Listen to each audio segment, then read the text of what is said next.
আসসালামু আলাইকুম। সবাই কেমন আছেন? আশা করি সবাই ভালো আছেন। আমি আলহামদুলিল্লাহ ভালো আছি। একটু অসুস্থ ছিলাম, একটু না অনেকটাই। তো এখন একটু সুস্থ। তো একটু ভালো লাগাতেই চিন্তা করলাম যে আপনাদের সাথে একটু কথা বলি ভিডিওটার মাধ্যমে। তো আমার মেয়ের হচ্ছে আজকে বার্থডে। তো আমাদের মিশু ভাই আছে পরিচিত পাশে আর কি, নিজের ভাইয়ের মতোই। তো ভাইয়াটাকে দিয়ে একটা কেক আনাইলাম, মেয়েটা যাতে মনটা খারাপ না হয়। তো ভাইয়াটা হচ্ছে কেকটা আনছে, এনে দিল। তো ওরা সব মিলে কেকটা কাটতেছে।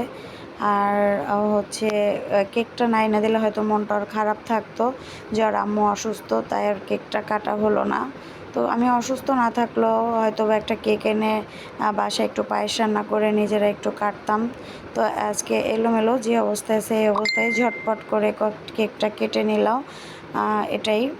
তো আমার কাছে এতটুকুই মানে ভালো লাগলো যে মেয়েটার মুখে হাসি ফুটলো। আর অনেকেই হয়তো বা জানেন না, আবার জানেন।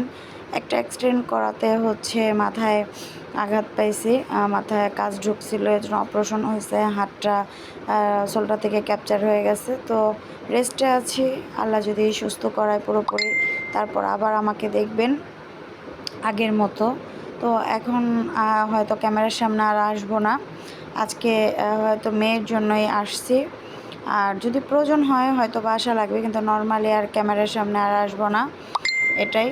তো মেয়েটাকে কেক খাওয়ালাম, মেয়েটাকে খাইয়ে মেয়েটা খুশি হলো। মেয়েটার খুশি দেখে আমার খুব ভালো লাগলো যে না, ওর আম্মু অসুস্থ থাকা তো একটা কেকের ব্যবস্থা করেছে। তো সবার জন্য দোয়া করবেন, ও জানি অনেক বড় হয়, আমার মনের আশাটা পূরণ করে। তবে আর একটা জিনিস এবারের অসুস্থতায় বুঝতে পারলাম যে পরও আপন হয়ে যায়, আর আপন হচ্ছে স্বার্থপর হয়ে যায়, এটাই। তো সব কিছু মিলাইয়া হচ্ছে ভালোই আছি, আপন পর সবাইকে নিয়েই।